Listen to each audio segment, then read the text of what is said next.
What you see here should never have existed, at least according to Ferrari. That's because for years, the luxury Italian car maker said it would never build an SUV. But it's 2023 and stranger things have happened. Alas, allow me to introduce the Ferrari Purosangue.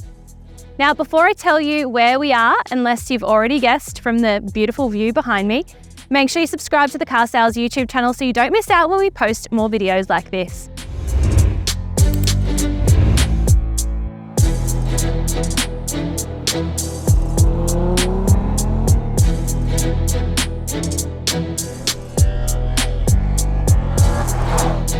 The all-new Purosangue is the SUV that Ferrari said it would never make, and people can't get enough of it.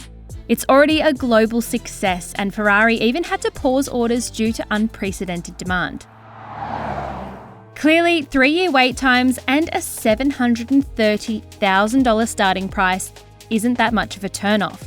Now, Ferrari has flown us across the ditch to New Zealand to get behind the wheel of its first ever four-door, before local examples begin arriving down under. A convoy of thoroughbreds, that's what Purosangue translates to, by the way, are on a 3,000-kilometre grand tour that'll travel from the top of the North Island to the bottom of the South Island across 3 weeks. And we're on the first leg from Auckland to Taupo. But this is not an episode of Getaway, and if you've come here looking for travel tips, well, you've come to the wrong place, because what we're here to do is drive one of the world's fastest production SUVs. Under the bonnet, you've got a naturally aspirated 6.5-litre V12 petrol engine, and it is a monster. 0 to 100 kilometres an hour is said to be done in just over 3 seconds, and something we don't doubt after driving this car. But the headline figure here is that Ferrari says the top speed of this car is in excess of 310 kilometres per hour. But that's not something we are planning on testing on this scenic tour. That 3.3-second sprint time means that in terms of pace, the Purosangue is line ball with other high-performance SUVs like the Aston Martin DBX 707 and Lamborghini Urus Performante, both of which are significantly more affordable than the prancing horse.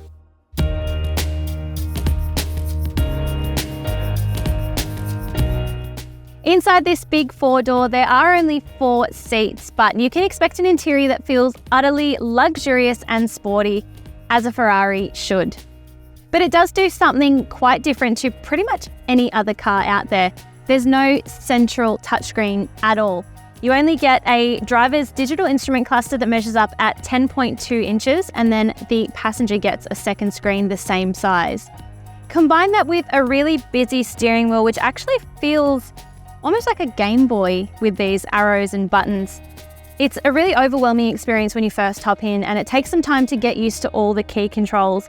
And if you don't have a passenger that can work on things like climate control for you, which can be done in that passenger side screen, you've got to use this rotary dial here, and it ejects with this little button here, pops out of the dash, and then you can go through menus and things and pop it back away once you're finished. But I found it quite fiddly on the road, and it is a little bit distracting, but I like the thought and the uniqueness of it, but it's just a little bit tricky to use.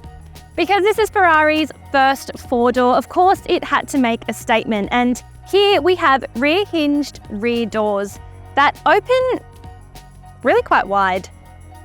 A little bit more, there you go.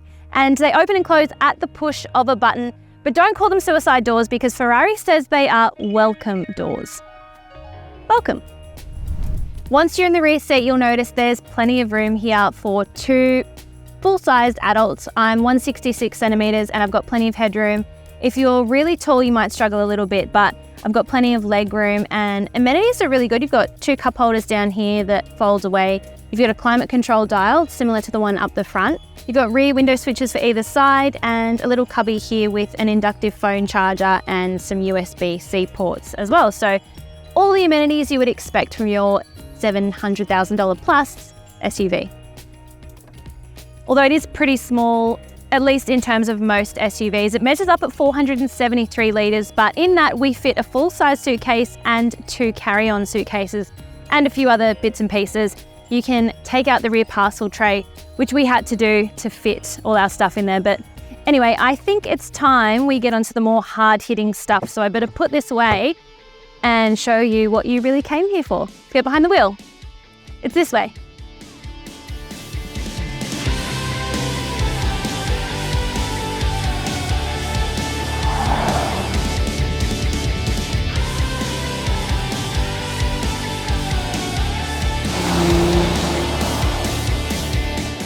Well, it is an SUV, but from the driver's seat, it's honestly really hard to believe that. And that's because Ferrari has put so much effort into making this car not only unique as its first four-door, but making it feel special and like it is still a true Ferrari. And it's done such an amazing job. This car is incredible to drive, but it's also so versatile. We can tootle around town and it's just really comfortable, a lot more comfortable than I was expecting.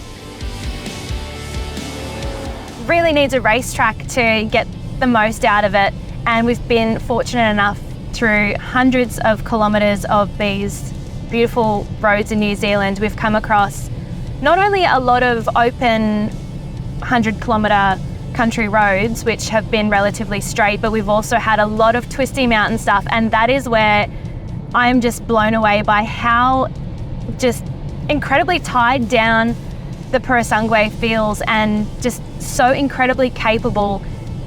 It's just insane that this is an SUV.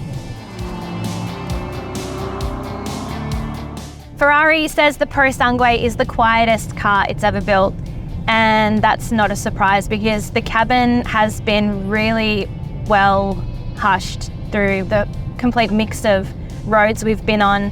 It's easy to talk to the person next to you and you just forget that there's a V12 under the bonnet that can just blow you out of the gates in 3.3 seconds to 100 Ks. It's insane to think that this car has so much potential, yet it's so composed and just really lovely to drive like a regular car.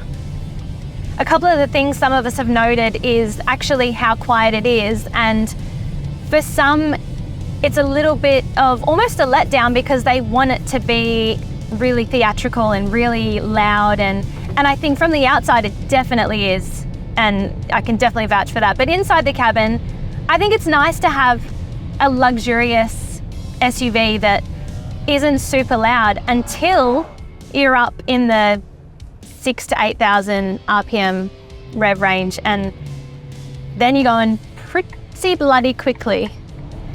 Everything about the Purosangue feels so harmonious. The gearbox is just so fast, just split-second changes, so responsive.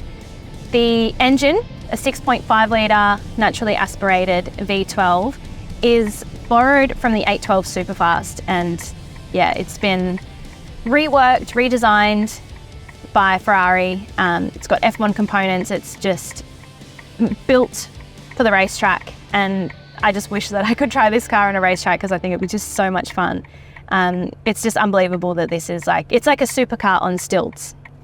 The carbon ceramic stoppers have loads of initial bite, and that means most will probably need to adjust their braking style. It steers with incredible precision, helped along by a clever rear wheel steering system that allows a single rear wheel to steer rather than both at the same time. Overall, it's a surprisingly user-friendly car to drive, and that's not something you can say about most Ferraris. Sure, there's limited visibility out the rear end, and it can be difficult to see over that huge swooping bonnet, but those are trivial things that most people with enough money to buy one of these probably won't give a flying fruitcake about. It'd be remiss of me to overlook the spectacular roads New Zealand has to offer, which are only surpassed by breathtaking scenery, lush green landscapes, and incredible mountains, which we definitely recommend hiking up if you can. Mount Maunganui was a highlight of our road trip. Well, after hundreds of kilometres driving across the New Zealand countryside, I can confidently say that the Purosangue feels like everything a Ferrari should feel like, but in SUV form. And let's face it, if you had more than $700,000 to spend, you could buy a house or you could buy a Ferrari Purosangue. Now, you can live in a car, but you can't drive a house. So I think I know what my choice would be.